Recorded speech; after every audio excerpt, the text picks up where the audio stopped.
Hello everybody and welcome to Parks Pros. It's Drew here, and I was just able to go down to SeaWorld San Diego the other day and check out the construction site for the new 2020 dive coaster coming to the park, which we still don't know the official name. Mako is still up for grabs as the name right now, but it is not official as of yet since we have not gotten an official announcement from the park. So I'm just going to call it Mako for right now, just to make it simple instead of the 2020 dive coaster. And also, just to let you know, if you're wondering where an animation is for this type of update, it will be coming out after this project is officially announced to the public with an official name. Regardless, with that, let's move on to the update, and we were able to get our first looks in person at the site itself, and it's looking wonderful. They've really made some great progress in the past week or so, and this is really relevant because we can actually start to see the basis of what this 3-acre plot will look like. There is already an area you can see that's kind of been laid out for where the station will be, as well as where the drop will come in, and it looks to be that they will be going a couple feet underground for where that drop actually levels out and goes into its first inversion in Immelman. But it seems at the bottom of this first drop they will have to dig out a little bit of land, but we're not entirely sure about that. It just looks like that with how they're leveling the ground as of right now.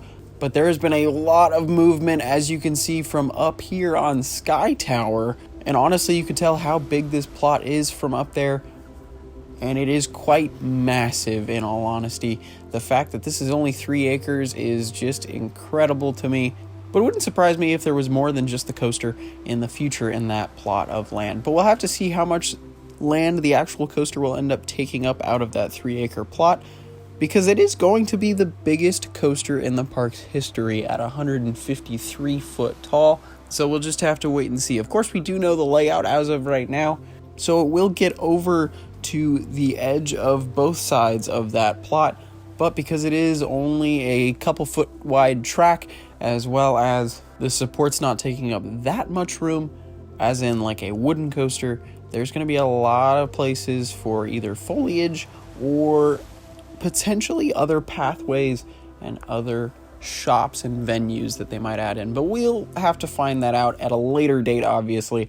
I'm just talking hypotheticals for next year right now.